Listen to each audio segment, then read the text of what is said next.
अस्सलाम वालेकुम स्टूडेंट्स। पिछले लेक्चर में हमने कॉशी रीमन इक्वेशंस की पोलर फॉर्म फाइंड की थी, जिसके लिए हमने ये वाला मेथड इस्तेमाल किया था। इस लेक्चर का लिंक जो है वो डिस्क्रिप्शन में मैंने दे दिया है, आप दोबारा से ये मेथड सीख सकते हैं। आज के इस लेक्चर में हम कॉशी रीमन इक्वेशंस की पोलर फॉर्म एक और मेथड से फाइंड करेंगे। जैसा कि आप जानते हैं कि ये कार्टेशियन फॉर्म्स हैं कॉशी रीमन इक्वेशंस की, और ये पोलर फॉर्म्स हैं कॉशी रीमन इक्वेशंस की।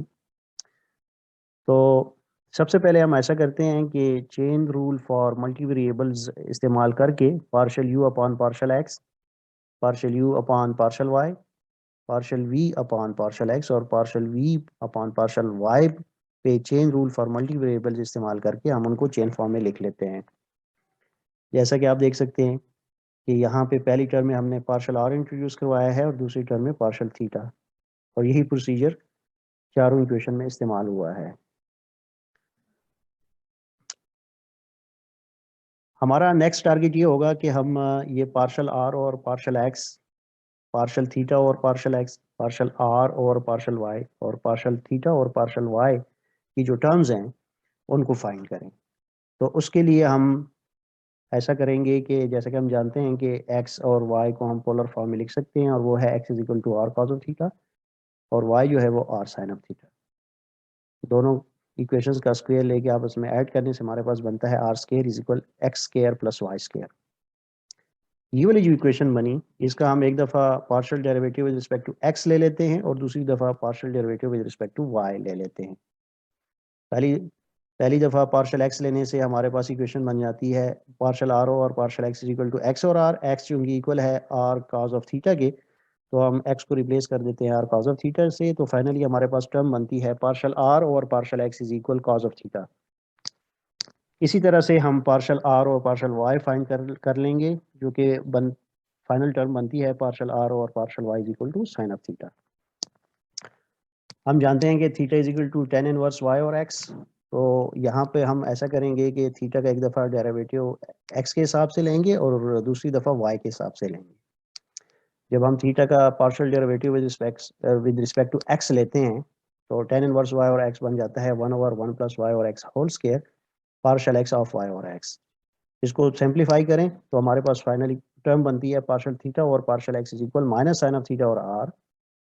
और इसी तरह से पार्शियल थीटा और पार्शियल वाई करने से हमारे पास बनता है पार्शियल थीटा और partial y is equal to cos of theta और आर।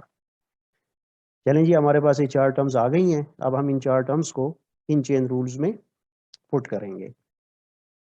तो उसके लिए हम एक दफ़ा फिर लिख लेते हैं जो टर्म्स हमने बनाई हैं अभी, वो चारों के चारों ये हैं, और इनको अब हम बारी बारी इन इक्वेशंस में पुट करेंगे। तो हमारे पास फाइनल फॉर्म्स इन इक्वेशंस की बनेगी after putting all of these four terms. हमारे पास इक्वेशन नंबर 1 ये बनती है, इक्वेशन नंबर 2 ये, और इसी तरह से इक्वेशन नंबर 3 और 4। अब इसके बाद जैसा कि ये कार्टेशियंस फॉर्म है, अब हम ऐसा करते हैं कि जो इक्वेशंस हमने बनाई हैं पार्शियल यू और पार्शियल एक्स के लिए, वो यहाँ पे पुट कर देते हैं, और इक्वल ये हो जाएगा पार्शियल बी और पार्शियल वाई की इक्वेशन के। और इसी तरह से हम दूसरी जो कार्टेशियन फॉर्म है कॉशी रीमन इक्वेशन की, उसमें भी पूरी की पूरी इक्वेशंस पुट कर देते हैं। तो इस तरह से हमारे पास नई इक्वेशंस बन जाएगी, इक्वेशन नंबर 5 और 6। ये दो इक्वेशंस बनने के बाद नेक्स्ट स्टेप में हम ऐसा करते हैं कि एक दफ़ा हम इक्वेशन नंबर 5 को साइन ऑफ थीटा से मल्टीप्लाई करके और इक्वेशन 6 जो है उसको कॉस ऑफ थीटा से मल्टीप्लाई करके आपस में ये जो दो बड़ी इक्वेशंस हैं उनको माइनस कर देते हैं, सब्ट्रैक्ट कर देते हैं। जब हम उनको सब्ट्रैक्ट करते हैं तो ये वाली टर्म ख़त्म हो जाएगी, ज़ीरो हो जाएगी ये वाली टर्म। ये वाली दो टर्म्स ऐड अप होके पहले यानी इस टर्म के साथ साइन ऑफ थीटा मल्टीप्लाई हो जाएगा, इसके साथ कॉस ऑफ थीटा मल्टीप्लाई हो जाएगा। तो दोनों को हम जब ऐड करते हैं सब, तो ये सब्ट्रैक्ट करते हैं तो हमारे पास इसकी ये फॉर्म बन जाएगी। यहाँ से ये दो टर्म्स कैंसिल आउट हो जाएंगी, और यहाँ से sine square theta plus cos square theta बन के वो इक्वल 1 होके हमारे पास रह जाएगा पार्शियल वी और पार्शियल आर। इसको थोड़ा सा फर्दर सिंप्लीफाई करें तो हमारे पास यहाँ से इक्वेशन बन जाती है माइनस आर पार्शियल वी और partial R is equal partial U over partial theta. और यही हम चाहते थे और यही हमारी पोलर फॉर्म है कॉशी-रीमन इक्वेशन की पहली।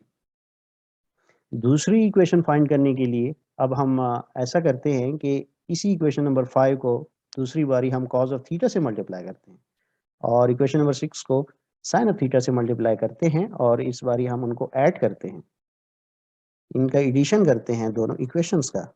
ऐसा करने से हमारे पास ये वाली टर्म खत्म हो जाएगी, ये वाली खत्म हो जाएगी, हमारे पास यहाँ से ये वाली टर्म रह जाएगी सिर्फ और यहाँ से हमारे पास ये वाली टर्म आ जाएगी। अब इनको थोड़ा-सा सिम्प्लीफाई करें फर्दर क्योंकि हम जानते हैं कि sine square theta plus cos square theta 1 के इक्वल होता है, तो फाइनली हमारे पास बन जाएगा partial u over partial r is equal 1 over r partial v over partial theta और यही हमारी एक पोलर फॉर्म है कॉशी-रीमन इक्वेशन की दूसरी इक्वेशन।